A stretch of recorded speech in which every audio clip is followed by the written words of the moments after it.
والذين اتخذوا مسجدا ضرارا وكفرا وتفريقا بين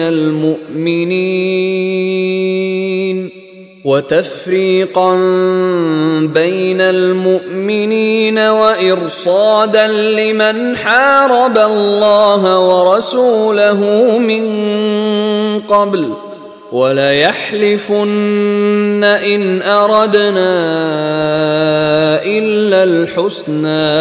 وَاللَّهُ يَشْهَدُ إِنَّهُمْ لَكَاذِبُونَ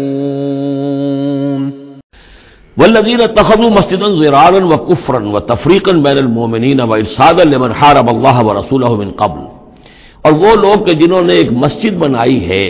ضرار کے طور پر، ضدم ضدہ، ضرر سے ضرار باب مفعلہ ہے،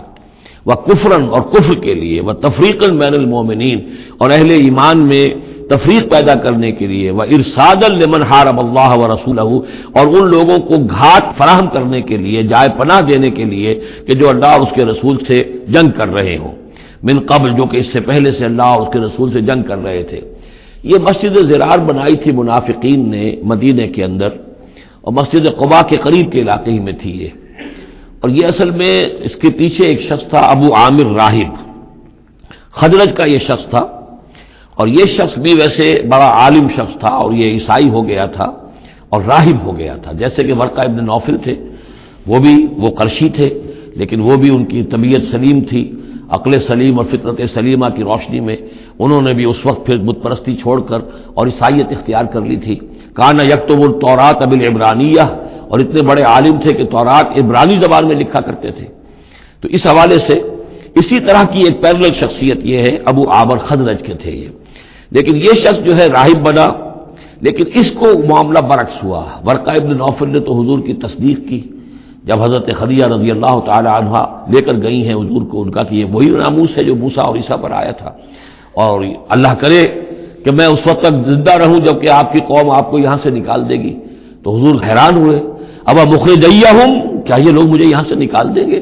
تو ان کا کہ ہاں یہ معاملہ ایسا ہی ہے جس کے ساتھ بھی ہوا ہے، پھر اس کی قوم نے اس کے ساتھ دشمنی کی ہے۔ تو برعکس رویہ یہ تھا اس کا، ابو عامر خزرجی کا، کہ یہ جو ہے حضور کا شدید ترین دشمن ہو گیا۔ بدر کی شکست جب ہو گئی کفار کو، تو پھر یہ مکے ہی میں جا کر آباد ہو گیا، اور وہاں یہ سازش کرتا رہا، اور یہ فوج جو ابو سفیان لے کر آئے احد میں، اس کے پیچھے بھی اس کی سازش کار فرما تھی،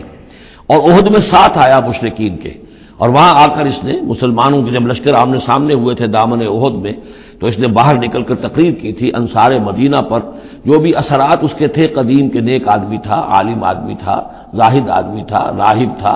تو اس حوالے سے اس نے چاہا تھا کہ انصار کو برگشتہ کرے محمد رسول اللہ صلی اللہ علیہ وسلم سے کہ وہ علیحدہ ہو جائیں، لیکن اس کی کوئی چال چلی نہیں تھی، کامیاب نہیں ہو پائی تھی۔ پھر یہ کہ اس کے بعد جب حنین کی بھی جنگ ہو چکی، اور پھر تھک ہار کر جب اسے معلومات جزیرہ نماء عرب میں تو میرے لیے کوئی جگہ نہیں ہے، تو پھر وہ شام چلا گیا تھا۔ شام میں مقیم رہ کر اس کا سلسلہ جنبانی جاری تھا مدینے کے منافقین کے ساتھ، اور وہاں سے اس نے انہیں حکم دیا کہ ایک مسجد بناؤ، ہو ذرا مدینے سے باہر، تاکہ جو بھی ہمارے سازشی عناصر ہیں وہ وہاں جمع ہو سکیں۔ یہ ہم کہیں گے مسجد ہے، یہ تو ہم مسجد میں نماز پڑھنے کے لیے جمع ہوتے ہیں، اور چونکہ مدینے سے ذرا باہر ہوگی لہذا اس کی خبریں بھی عام طور پر لوگوں کو نہیں ملیں گی، باہر سے کوئی پیغام مجھے بھیجنا ہوگا میں وہاں پہنچا دوں گا۔ تو نام اس کا مسجد رکھا گیا، اصل میں وہ فتنے کا ایک مرکز تھا جو تعبیر کیا گیا۔